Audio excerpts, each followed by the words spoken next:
You've stated that the government is in possession of potentially non-human spacecraft. Based on your experience and extensive conversations with experts, do you believe our government has made contact with intelligent extraterrestrials? Something I can't discuss in public setting. Okay, I can't ask when you think this occurred. If you believe we have crashed craft, stated earlier, do we have the bodies of the pilots who piloted this craft? As I've stated publicly already in my News Nation interview, biologics came with some of these recoveries, yeah. Were they, I guess, human or non-human biologics? Non-human, and that was the assessment of people with direct knowledge on the program I talked to that are currently still on the program. And was this documentary evidence, this video, photos, eyewitness? Like, how would that be determined? The specific documentation I would have to talk to you in a skiff about. Gotcha. Yeah. Okay. So, and you may or may not be able to answer my last question, and maybe we get into a skiff at the next hearing that we have, but who in the government, either what agency, sub-agency, what contractors, who should be called into the next hearing about UAPs, either in a public setting or even in a private setting? And you probably can't name names, but what agencies or organizations, contractors, et cetera, do we need to call in to get these questions answered, whether it's about funding, what programs are happening, and what's out there? I can give you a specific cooperative and hostile witness list of specific individuals that were in those. And how soon can we get that list? I'm happy to provide that to you after the hearing. Super. Thank you. And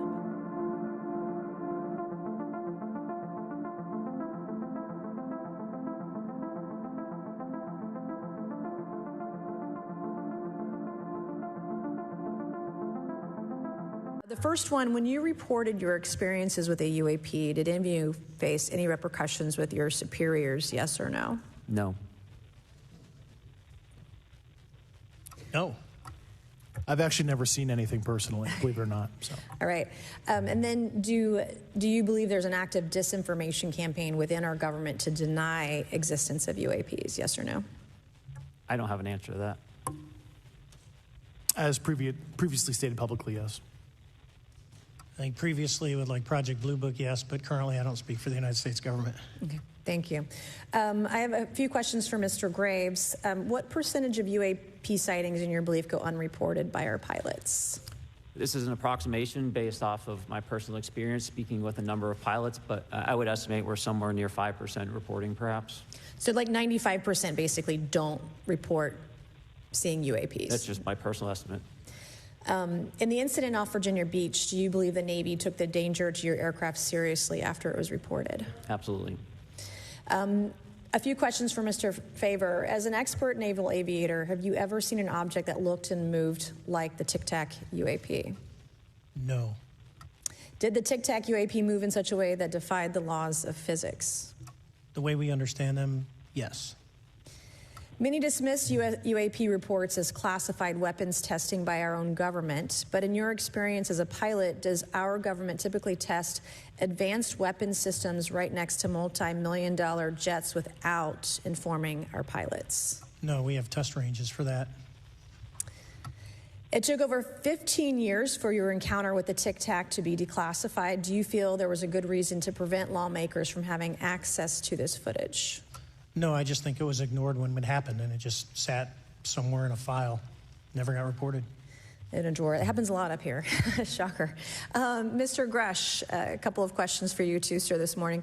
What percentage of UAPs do you feel are adequately investigated by the U.S. government, of the 5% that are reported?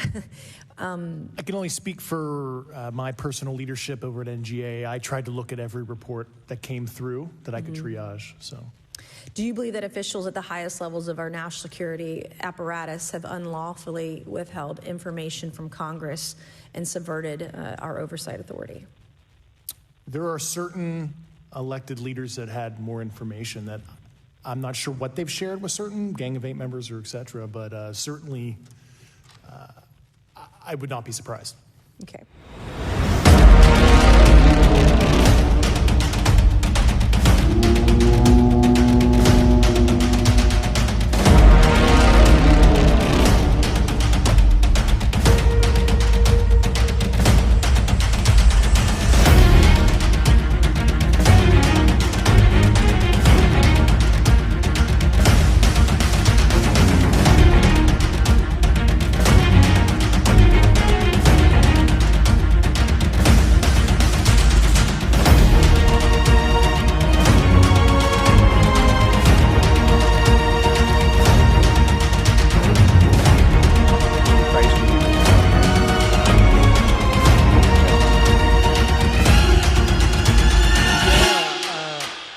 careful what I say in detail because there is an open whistleblower reprisal investigation on my behalf, and I don't want to compromise that investigation by providing anything that may help provide somebody information. But it was very brutal and very unfortunate, some of the tactics they used to hurt me both professionally and personally, to be quite frank. Yeah. It's very unfortunate. As they say, when you're over the target, that's when they do the most firing at you. Do you have any personal knowledge of people who have been harmed or injured in efforts to cover up or conceal these extraterrestrial technology? Yes. Personally. Have you heard? Have anyone been murdered that you would that you know of or have heard of? I guess I have to be careful asking that question. I directed people with that knowledge to the appropriate authorities. maybe in a if we could get in a confidential area, SCIF, we could talk about that. But unfortunately, we were denied access to the SCIF, and that's very unfortunate.